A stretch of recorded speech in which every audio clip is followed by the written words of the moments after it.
Greetings, fellow armchair Imagineers. Tiki here. And BlueDragonFive. And Jacob Wile, too. And welcome to another mind-bending installment of Tiki's Universe.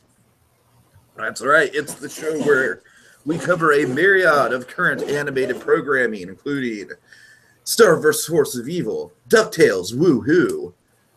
Welcome to the Wayne, if we ever do get to that, because I still have to watch through the first 5 episodes, and I'm being really lazy about that. I'm sorry, folks. I know I keep talking about it. I don't know. Dragon, do you want to do BoJack Horseman?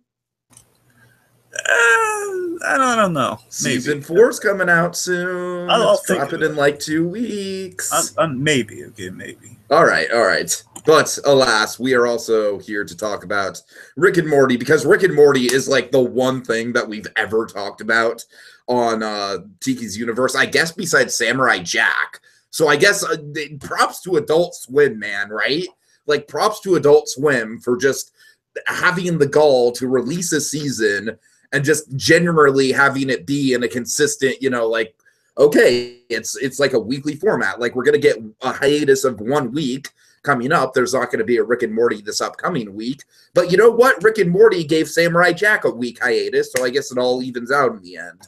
But, folks, we are here to talk about Rest and Ricklaxation, which is the 6th episode of Season 3. Now, last podcast, when we first started off, I addressed a concern that I had on a whole with Rick and Morty Season 3, which was that while it was interesting that we were getting kind of like, these episodes were leaning more towards the family dynamic, and specifically like Beth and Rick and that toxic relationship and all that, and the impact of Jerry's divorce and everything. We're getting more into the interpersonal stuff, and there is a bigger sense of continuity. But unfortunately, for the most part in Season 3, I feel like that's been at the expense of, like, the super high concept sci-fi that I fell in love with Rick and Morty for to begin with. And Season 3, for that reason, for me, has been really imbalanced because of that. I gotta say, Rest and Ricklaxation, for me personally, I have no idea how either of you feel about it. This is far and away my favorite episode of Season 3. I freaking love this episode, and I love it exactly because this is the sort of like high concept sci-fi. Like, this is a great sort of sci-fi tale that I could see someone like Ray Bradbury penning. And that's when the show is at its best, is that this episode is still hilarious, and it's still got, all the great, like, Justin Roiland. My God, I mean, that dude deserves a vocal Emmy for his performance here. But it's got just these thought-provoking ideas about human nature and what's toxic about our personalities and what's not. And I don't know. I just loved it. I was floored by this episode, frankly. I'm really, this is, like I said, this is far and away my favorite of Season 3 so far.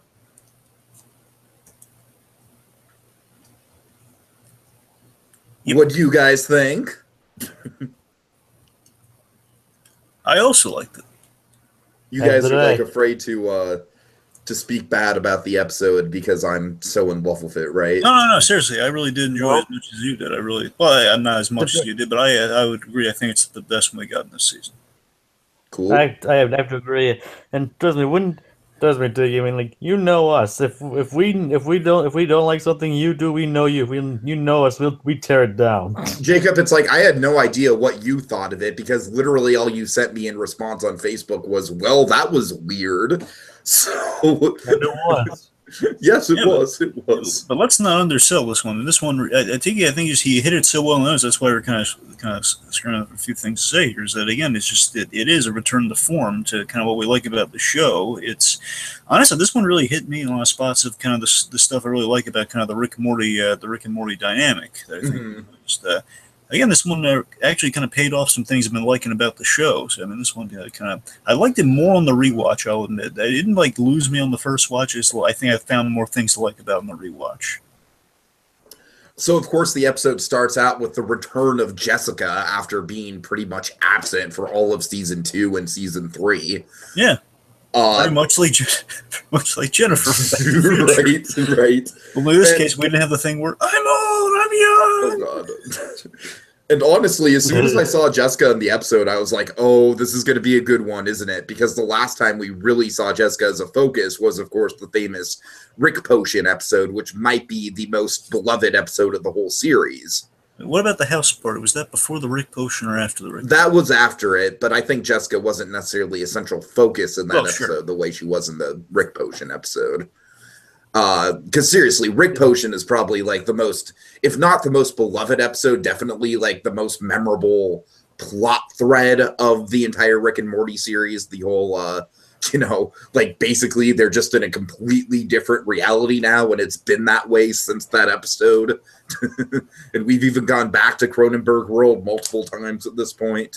So again, Rick and Morty just continuing to play with the awesome kind of like bizarro continuity that this show has. Anyway, so of course Rick very, very quickly pulls Morty into a 20-minute adventure. Morty, I promise, just a 20-minute adventure. Yeah, it turns into 6 days of chaos. Yeah. I don't know, Rick. I mean, I just found out Jessica's single. Oh, gee, whoop-de-doo. You really have an exciting life, Morty. Wow. Yes, and I love this. This was the thing. One of the things I really love about the episode. The opening, I think, is probably my favorite part of it. Yeah, honestly, I agree. But Jacob, you sound like you had something to say. Like I was just agreeing with what you guys were saying. Yeah. I was just basically being a yes man. Okay, sorry. Just wanted to make sure I wasn't like cutting you off or anything. Yeah, Drake up. Wow, I just shipped you guys. Oh, you son of a Drake up. Never do that again. But yes, Dragon, I agree with you. I don't like you that way, Dragon. I want a shipping divorce. This cold open is absolutely fan-freaking-tastic. Again, it kind of has shades of Guardians of the Galaxy Volume 2 because they're going into like this big, like the center of this big thing, and Rick's like putting together a homemade bomb out of something that they stole earlier on in the season, because this is the same crystal that they stole in the Mad Max episode. That's a little Easter egg. So it's got it very much feels like the finale to Guardians of the Galaxy Volume 2. It's kind of intentional that they made it like an episode poking fun at Guardians, but then basically made something that turned into its ending. Right. Yeah, it also feels very Return of the Jedi and kind of the Death Star exit. You know, it's kind of like they're flying out of it on a whim. You're just very kind of Death Star climax. It feels like, but you're right. A lot of Guardians of the Galaxy and kind of the descent, but exit's a little bit more kind of Star Wars. And then, oh my God, the moment when they get back into the spaceship. I love that it's in the parking lot. Yes, and they both of them just start breaking down. Chilling. Absolutely freaking chilling moment. In the middle of this like high concept comedy show, we get such a humanistic breakdown from these two characters. I was just floored by that. Yeah, it's great realistic aftermath, of them processing a trauma that they've endured. Again, 6 days of nonstop kind of thrill ride. It's like something you don't really see every day. It kind of like puts into context like how ridiculous Marvel movies can get, right? Like if you really had to go through 6 days of just nonstop, like weaving your way through, just hoping you don't die 24/7. Yeah, I love that we address that. You're right, it is a bit of a kind of Marvel thing, but also just, sci-fi and action movies in general. You go through all this chaos, and it's like, okay, they're fine at the end. Like, this needs some R&R. In this case, yes, our guys need some R&R, but get some there. Like, oh my God, like, what are you saying? Again, again, I love just kind of breaking down, like, they're not going into the usual stuff. Like, they're very genuine. Again, Justin Roiland's really doing an excellent job here. Which is like, look at my hands, Morty, they're shit. Just like the tears on Morty and everything. Oh God, it's so well timed, and that's such a strong opening. We need a vacation. That is a perfect opening to an episode. And go ahead, Jacob. I was just saying, I do agree. It's like an interesting take, and like usually they go on these things in Avengers, and it's like we never really see the aftermath of what they're reacting. It's like really the first time they've ever done that. It'd be kind of like if right after the medal ceremony in A New Hope, everyone just started breaking down and crying out of trauma. I love that we actually, again, I think I'm so glad you brought that up because, again, we do actually have him wearing medals. Yes, we have the medal ceremony. Yeah. We have the medal ceremony. So, again, that's why I'm saying the Death Star and the Star Wars thing there because it's very, again, it feels very much exactly what you laid out thinking. What happens after they get the medals? What happens after, like, directed by George Lucas? What happened? What was the next scene? What's the post-credit? I know, they didn't give you a medal. They didn't give you a medal, and you went through all that with us. Like, oh god, we killed stormtroopers, man. Oh god, we're murderers. I'm never gonna Luke's just trying to wash himself off. He's trying to get clean, but he can't. Oh god. Oh, the laser burns! I can hear I could smell their flesh burning. Yes. Okay, so yeah. And it was bring your daughter to work day. Oh god. Oh, all right, so we get into the spa scene, which of course very quickly turns. I'm just like, oh my god, the timing of this episode. It's first they go through that, and then Rick has this little altercation with the I believe this is Tom Kenny doing the voice of the alien with the phlegm in his throat. By the way, he's been in every episode this season. Yeah, I know. Nothing wrong with that though. He's good at what he does. Well, I like how they keep having him in different bit parts. It's he's basically the John Ratzenberger, but just for this season. He's been in the season before, I think. Yeah, but like you said, in this season in particular, he's in every episode, though. Well, I've utilized kind of the big name voice actors very well. Clancy Brennan had a meaty role in the very one of the early episodes. We had Rob Paulsen as an excellent character as was it Snowball, Snowflake? What was the real name? The dog. Yeah, I thought it was Snowball, wasn't it?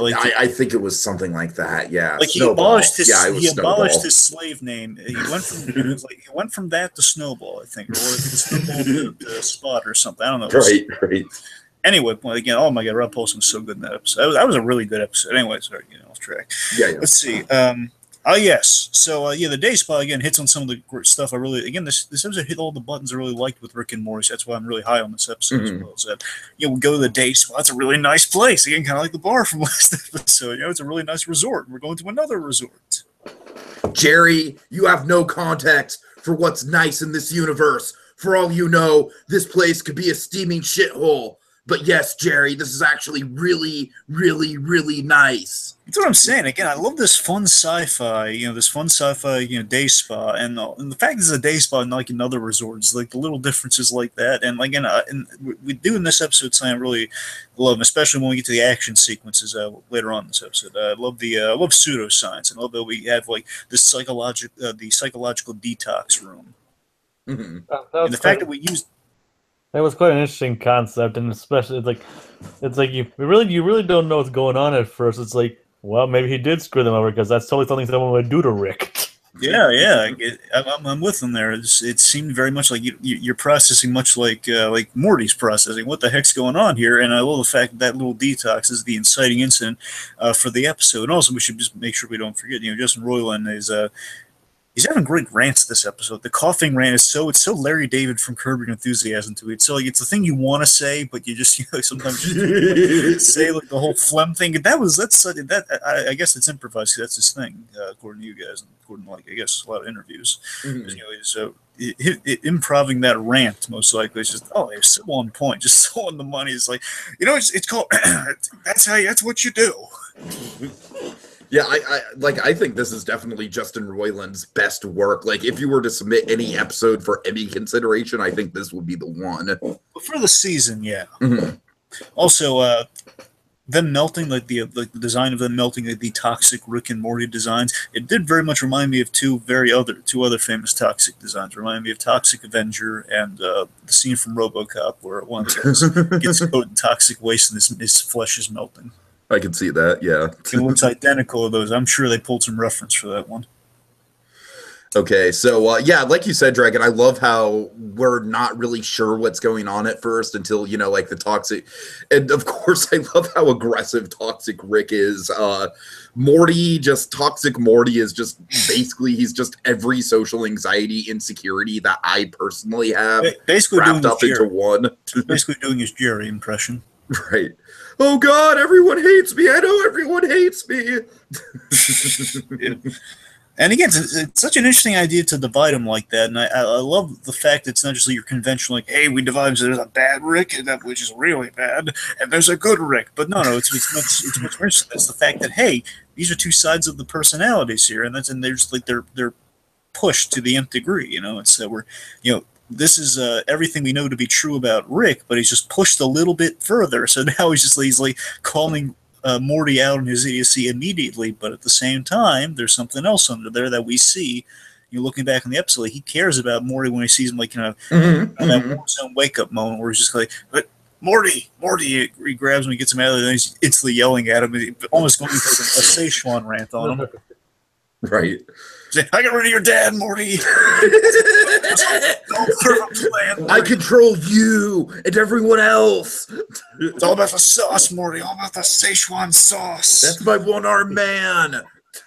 Okay. Yeah, but then of course I love how we play it where you're a piece of shit, Morty. So then we get pleasant Rick and Morty. I love pleasant Rick and Morty. Again, basically, the pleasantries. I especially love Pleasant Morty. Pleasant Morty just kills me. I'll admit, there's only one scene in this episode I'm not crazy about, and it revolves around pleasant Morty, but everything else in this episode, I think, is just right. Okay. So yeah, of course, Rick instantly just being like, "Hey, look, man, those comments I made about your throat, not cool. Oh, don't worry about it. Look, I appreciate that you're letting me off the hook, but it was still not called for, and I regret it. Oh, dude, I've been in this business a long time. It's really no big deal." Really, you're getting really nice. It's like it's pleasantries of Rick and Morty. We rarely see this. It's like the unicorn of the pleasantries. You know, it's kind of what it is. Like Rick also, Pleasant Rick actually wears his seatbelt in the spaceship. Yes. Which is he never usually wears his seatbelt at all, so that's just another little nice detail there. And here's something I kind of find, again, with the end. The ending's just so on point as we go from the pleasant Rick and Morty. Oh my God, this is perfect. This was the best edit in the whole episode, I think. So, where yes, Rick is just like, Rick is just like, you know what, Morty, you know what is real? My love for you. I'm so proud to be your grandpa, Morty. And then it instantly cuts to like insane Toxic Rick, like, "Come on, you piece of shit!" I love this. Is ridiculous. I don't know if you guys caught that. You had to catch. Everyone had to catch it. Morty, he's cowering while Rick's doing the signs to get him out of there. But while he's cowering, he's doing pottery with the toxic material. He's making jars and everything, and it's not just one. One you get. One's okay, it's just to pass down. But no, he's done like 8, or he's done like a whole bunch of them. He's done a whole bunch of these little toxic pottery things. And I love this again. More great rants from Justin Roiland here, which is going back basically about being a god because he created an element in the toxic. He created the right. He created the toxic version of electricity. Yeah. Yeah, with his. Can you do that, Morty? Which is great. Can anyone besides me do that, Morty? No, not even God can do that. And if it is God, that means it's me. Yes. Toxic Rick really thinks highly of himself. So let's see. With Pleasant Morty, we see. I love this that we re-examine the situation. We open the common situation we spent all season 1 going here and there with Morty and Morty's at school, stuff's going on. The classic Marty McFly, like, "I've got to get a date for the dance." Like that. And of course, then Rick's getting interrupted, but of course we kind of turned that on its head. Where Morty's living it up as Pleasant Morty. Oh my! This is one of my favorite scenes where Pleasant Morty is just like making everyone's day better. Yeah, it's really all you need is like raindrops are falling on my head playing. It's perfect. God. It's like that bully who's like, "I know what you're doing, Morty. You're just that same. You're still the same pathetic loser. But you're hiding it underneath a false facade. And I'm doing the same thing, brother. I'm finally not alone." I think you kind of stole Jacob's thunder, Tiki. Oh, I'm sorry, Jacob. Go ahead. Yeah, live with that, Tiki. Okay, so I'm kidding. God. No, I agree with Jacob. It's just really funny. Anyways. Yeah, the classroom's pretty funny too when he's the teacher. You remember what the teacher's name is? No, I don't, but I do know that he eats poop. Well, yeah, we all know that. We don't know. I'm sorry. It's just now every time I see that guy from now on, that's just the instant go-to thing I'm gonna think about. That isn't your go-to, other than the eerie thought that he has he has sexual fantasies about Morty's sister. Oh God. That the poo eating cries foul more than that to you. Well, I mean, to be fair, Dragon, I'm not saying it's right, but the school teacher who has a physical attraction to his younger students is practically a cliche. So, Again, not saying it's right, but that's a sick world we live in these days. No. Well, like I said, it's on both ends of the spectrum too. Like, it's a no-win situation. I know. No, I'm just saying, like, females do it too. Females seduce that's practically a cliche too. So, anyways, sure. Anyway, equal opportunity offenders. Yeah, I'm Batman. Mrs. Robinson. Yeah, true. Most famous. I was going to make an obscure Batman the Animated Series joke based on the episode we're about to talk about. You know what I'm talking about, Dragon. I know what you're talking about, yes. Okay, so let's see. Go on. Sorry, go ahead. No, do you want to get us to the next part? No, this thing you get to fill me in on the episode you guys are talking about. About. Yeah. It's anyway. Later. So, yes, we have Morty living it up, and he's got more confidence. It's very much kind of like an unfortunate, not just because he's passed away. It's a funny show. Might as well give you a little bit of a reference there. Of course, we lost the late and great Jerry Lewis. Yeah. And Jerry Lewis, of course, famous for the original Night Professor, which essentially is the comedy take on Jekyll and Hyde, in which you kind of get what we got with Morty going on. When did being fat become such a trait of the Nutty Professor character? With Eddie Murphy. Yeah, I know. It's such a weird, like, hey, we've got this great classic comedy. Let's throw Eddie Murphy in a fat suit. Hey, I don't want to, just real quick, I don't want to go on a tangent. I'm just going to mention this so we can move on. I just want to say, Nutty Professor, again, the first one, he got some heart in the Nutty Professor movie. Eddie Murphy's performance as Sherman Klump is really good in that. All right, fair enough. It's really nice and soft-spoken. Okay. Anyway. Yes, so then Morty finally, the episode. I'm sorry. He gets his date with Jessica. Mm-hmm. And it goes about as well as you could expect with the Morty who won't stop talking. I gotta tell you though, this is where the episode goes a little by the numbers. For me. This is the weakest scene of the episode for me, the date scene. Yeah, I like what happens after Jessica leaves, but while she's okay, I agree that what happens after Jessica leaves, I think, is really funny, and Morty's reaction to it and everything is really funny. But the date itself is it's kind of odd, right? Because Morty, this is the one part of the episode that I didn't really think gelled well with the rest of the high concept stuff, right? Because he's just kind of, I guess the point is that he's just over eager, but it just seems like a contrast between, the last time we saw him where he's just uber confident and making everyone feel better and just saying the right things to everyone. It kind of falters a little bit. It basically goes from him being, saying those things to basically him bragging about himself. Right. Well, being more like he's giving a speech to her than kind of talking with her. He's basically having a one-sided conversation. Yeah. Mm-hmm. Here's the thing. So it's honestly it goes by his numbers because it goes by the numbers because it seems like we've seen this scene so many times where the guy finally he's got the girl and then he blows it because he's just the thing that got him the girl in the first place is backfiring on him and she likes the actual guy all along. It's something we've seen 100 times before. I like the one bit here, and this is the nice subtle bit in the scene is that Jennifer I'm sorry, crap, I'm thinking Back to the Future. Darn it, Jessica. Yes, Jessica. Jessica, she mirrors Morty's delivery and the thing that she kind of liked about him. The whole where Morty goes, cool. That whole thing. She does that to him, and I thought that was kind of a nice little subtle thing they're doing, saying, hey. Another subtle thing from Jessica that I really appreciated is that she's actually upfront with Morty Yeah.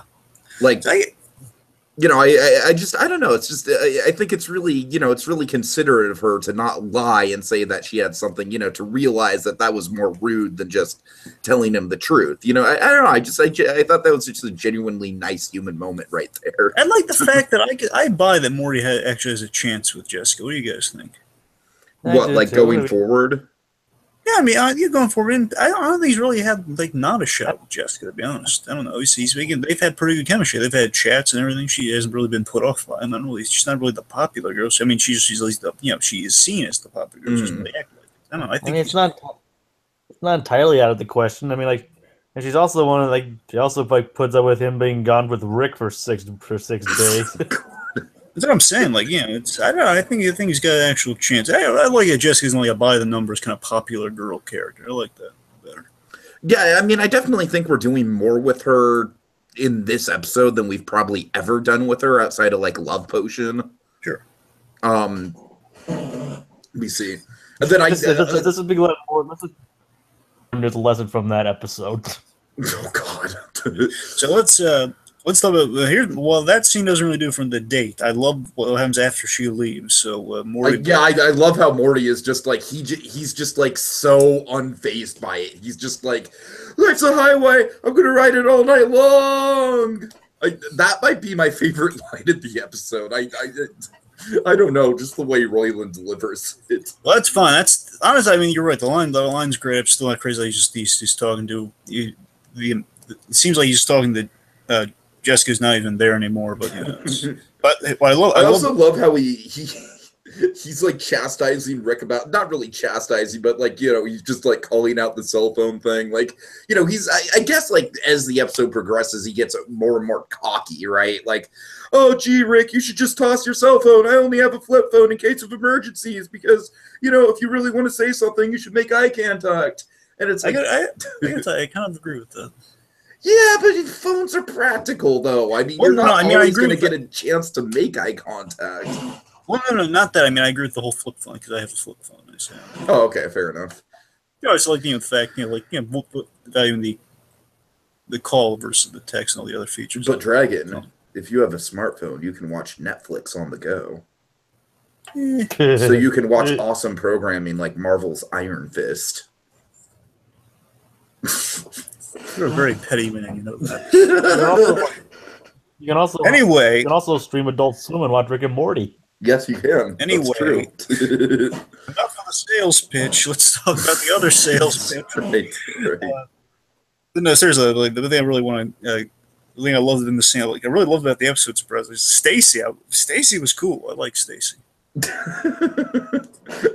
I don't know. I wasn't really all that crazy about her. Well, I mean, I just love the fact that, you know, how Morty, again, the uber confident Morty, he immediately woos Stacy, and she's gameful because he's saying all the right things. And right. And I love this. There's this great line later on where basically getting to the scene where basically Rick's about to kind of give him a big moral choice, I guess. You know, the whole, you know, the pod that's going to reunite him seemingly. Mm-hmm. He has this great line where, you know, Stacy asking, "Should I go?" And then Morty has this great line saying, "You're your own person, Stacy." Then I choose to stay. And I thought that's what I'm saying. That's what I'm liking. I'm liking. I don't know. I thought Stacy was well written for like kind of that one off. Like, you know, it's like, hey, it's the girl he's attracting right now. We wrote those characters really well this episode. We had like kind of the one off. You know girl. What? I doubt this. Okay, like this is a huge reach for me. All right, because Stacy and Jacqueline later on, they're very much like the one off girlfriend. No. But hear me off. Hear me out. So, wouldn't it be great if Stacy was a reference to Gwen Stacy from Spider-Man 3? I wouldn't.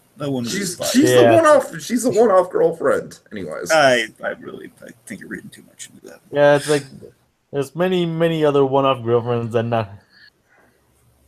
Yeah, no.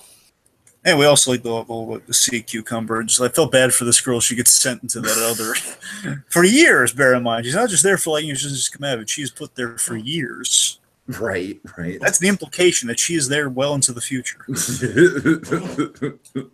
So let's see. So we'll get Stacy there. Of course, we have basically Ricky needs to reunite them, even though Morty really doesn't want that because again, things are going very kind of early night. Professor. I really like how the cleansed version of Rick just feels, like it's not like he doesn't. It's not like he wants that version of himself inside of him. It's that he feels empathy for the dark versions of himself. Yeah.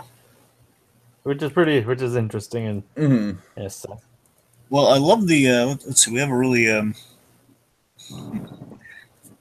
to. I don't want to jump too far ahead here. So we have Rick versus. Want to talk about the Rick versus Rick fight because that has like all the really cool sci-fi stuff in it. Oh yeah. Sure. Oh yeah, I mean this.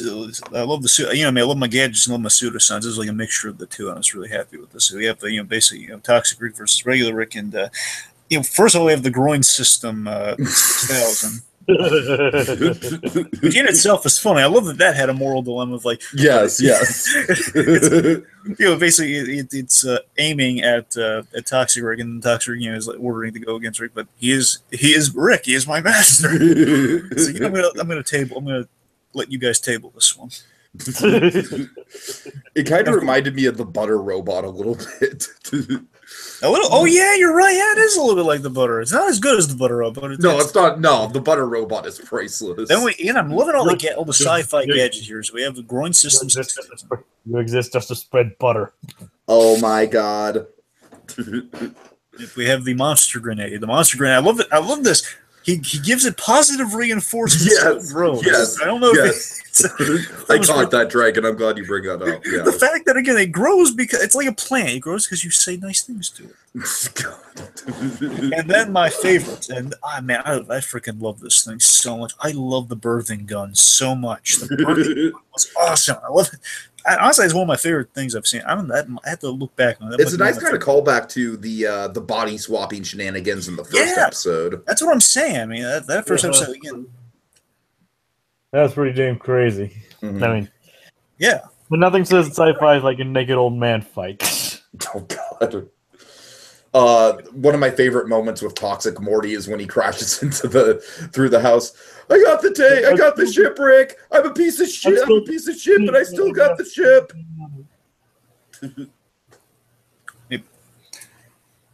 Well, yeah. Let's see. So then we have. We can just get to the. Unless you guys really want to talk about kind of Beth or Summer. Just the one thing with Summer is that they're watching. Summer's watching Mrs. Pancakes or something on TV. It's the show that we saw on the Inception episode. I forget the name of this character, but the running joke with this character through the Inception episode is that her catchphrase was, "You don't know me." Yes. So in this episode that Summer's watching, this character is like, "You do know me."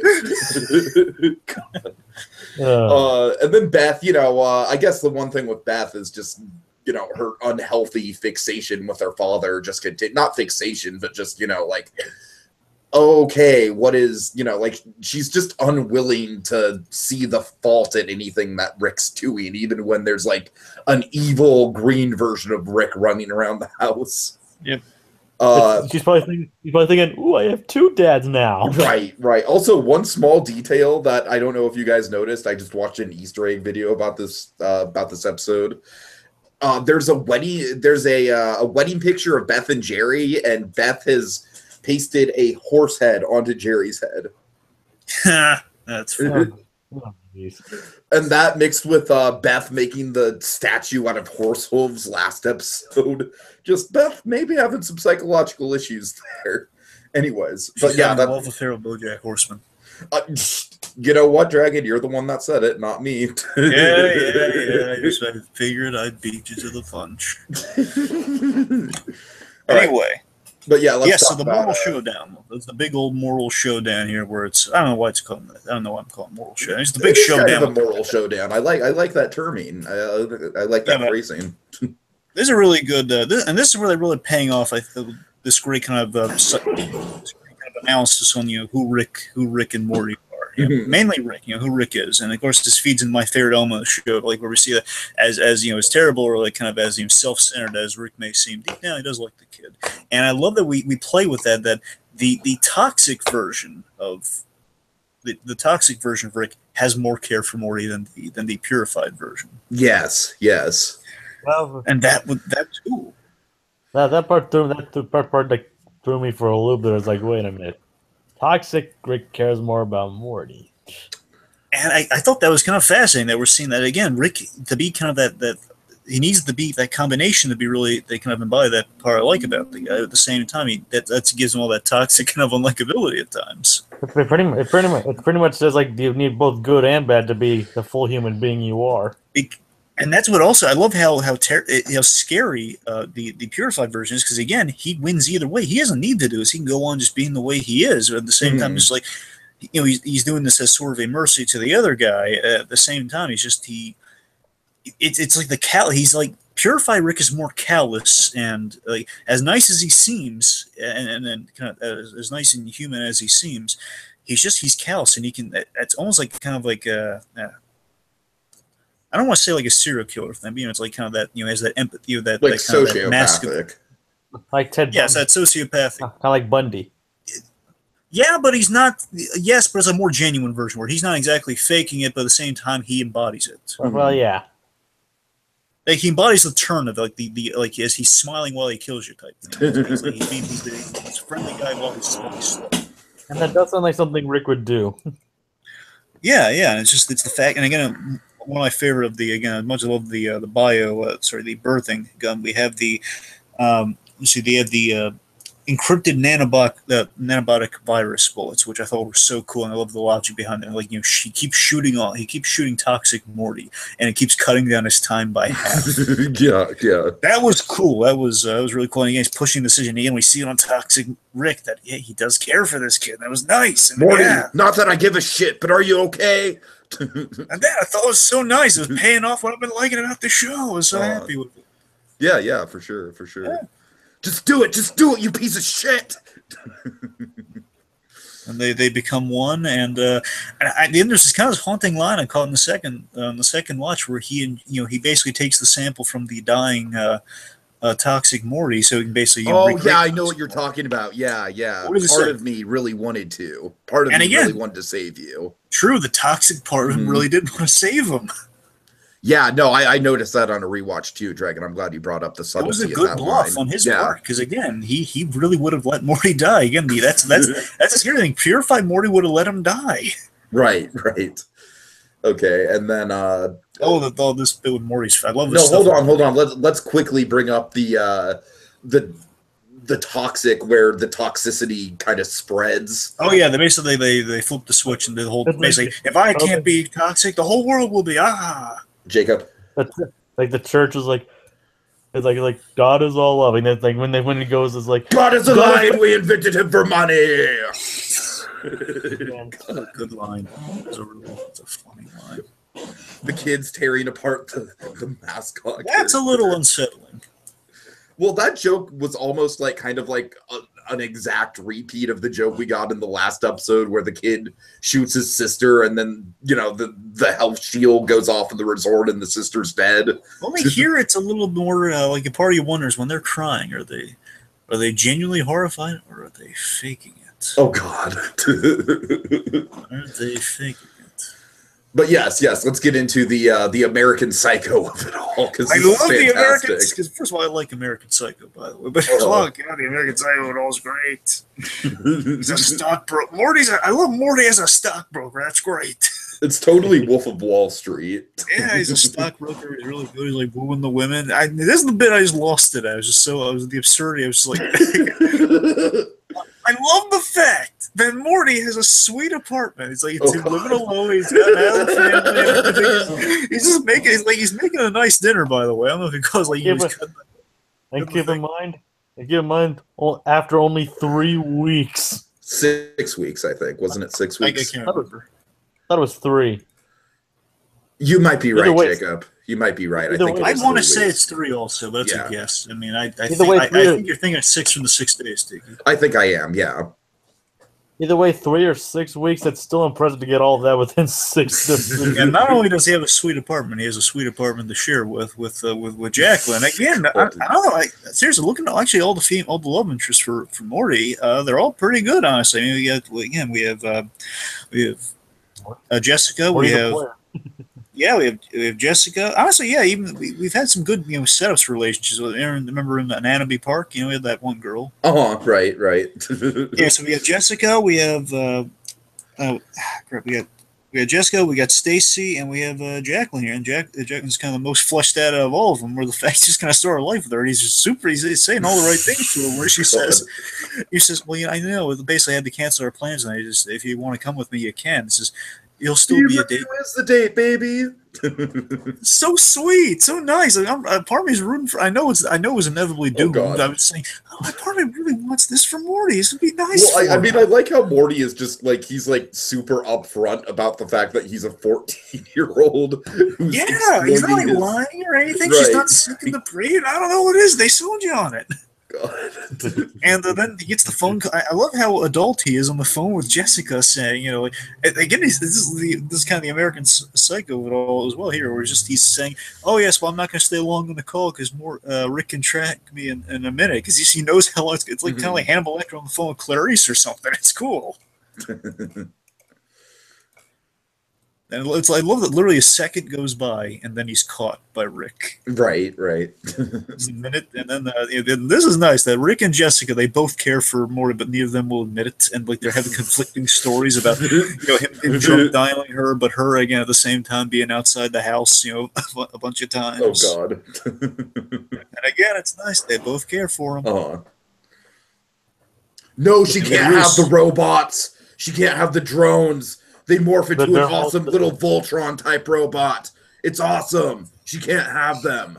It's nice she gets to keep the apartment, though. Yeah, well, it is a sweet apartment, as you mentioned. So, And then we go with we have a really nice full circle ending, which again, honestly, that's why I would give this episode full marks. I mean, we have a full circle ending. It kind of says something at the same time. There's a little shot between, him and Jessica. It's like kind of back to business, and now we've seen a lot of growth with Morty, and all that growth has still stuck with him. It's not like undone at the end or anything. He's living with that. I want to bring that up, Dragon, because that's actually very similar to something that happened in Star vs. Forces of Evil. Jacob, do you want to talk about the Hekapoo of it all? Because this very much reminded me of Hekapoo.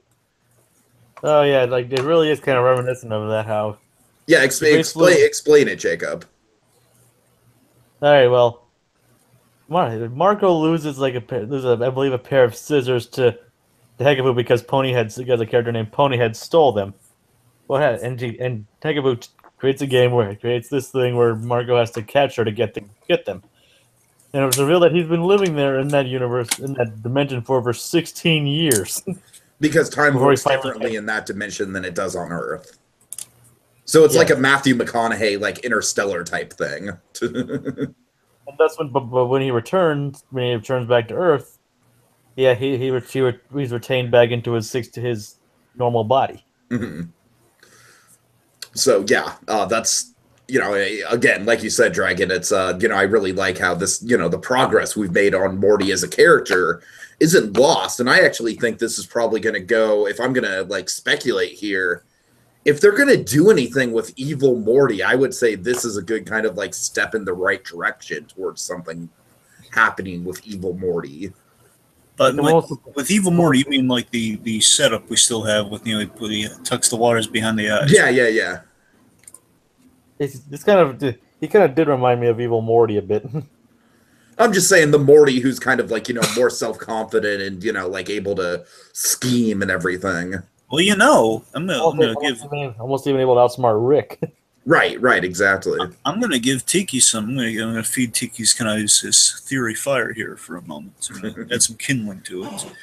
Now, keep in mind, the last theory I predicted was that the evil and toxic version of Rick was basically being a troll to Jerry, and he was the one whispering loser to Jerry in the second episode. So my predictions have been known to be off base, all right? I just want to put that out there. I want to throw this out there. What if this episode doesn't take place in a regular continuity? What if this is just the origin of Evil Morty? Ooh, I like that. And down the line, if we get another one of these, it'll just kind of end with again the robotic the modifications to him, and basically we now like a point of origin because he's still affected by it. So again, it's a little up in the air. I mean, again, it would be a great origin for Evil Morty. Yeah, I think you're right there. Mm-hmm. Because you feel for the guy, but at the same time, it could be growth for our regular Morty, or it could be growth that gets it turns astray. Yeah. Okay, so let's also see. Stacy's back at the end in the future. That's it. Sea cucumber. Yeah. So next episode is going to be 2 weeks from now on September 10th. That's going to be Ricklantis Mix-Up. Because, you know, Morty, we saw how good DuckTales was, and I just want to do DuckTales, Morty. Rick and Morty we need to copy DuckTales, Morty. Of course, what's kind of funny is the fact that the Michael J. Fox was Milo from the movie Atlantis. Oh God, you're right. Oh my God. Now Morty could fill that role. Oh Jesus. Hey Rick, let's go to Atlantis. All right. So let's see. So I guess final thoughts, Jacob. All right, like I said, I really did like this episode. I will agree with you. It probably is the best one so far of this season. It's pretty much it combines the darker elements of this season, but also combines with what we've come to know and love from the series as a whole. Dragon. I really like this one. It might be it's probably the strongest of the season. It's definitely a personal favorite for me so far. I mean, again, if I really want to kind of compare production values, I don't know. This episode and just rewatching, I think the Mad Max one still holds up pretty well. You know, the arms. I love the arms story in that. But regardless, this episode for me though, just looking at this episode, I thought it was a lot of fun. It's getting back to form again. I kind of hit upon the notes I really like. Rick's soft spot for Morty. We show that in a very unconventional but really cool kind of sci-fi way. We got a lot of really cool gadgets, and again, like all the female characters are really strong in this episode too. And that's always a good thing to have. Yeah, like I said last episode, I think the season's been missing that sort of like hard sci-fi edge that made season 1 and 2 so great.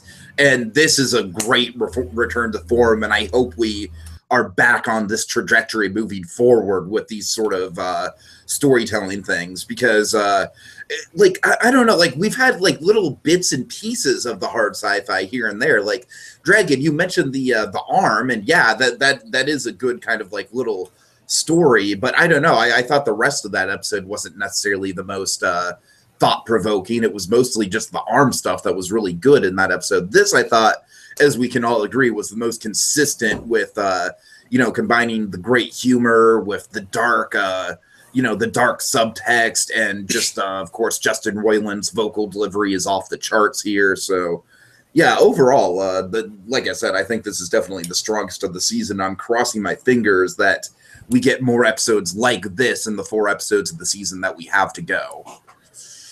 All right. Well, I would say that's about it, folks. Thank you for watching. And, just if you're ever at an alien spa and you get offered a cleansing treatment, just don't do it, folks. Don't do it. No matter how bad you feel for this poor schmuck who's selling it to you with his phlegm in his throat and everything, just say no. Just say no, folks. No. Life's a party. I'm going to ride it all night long.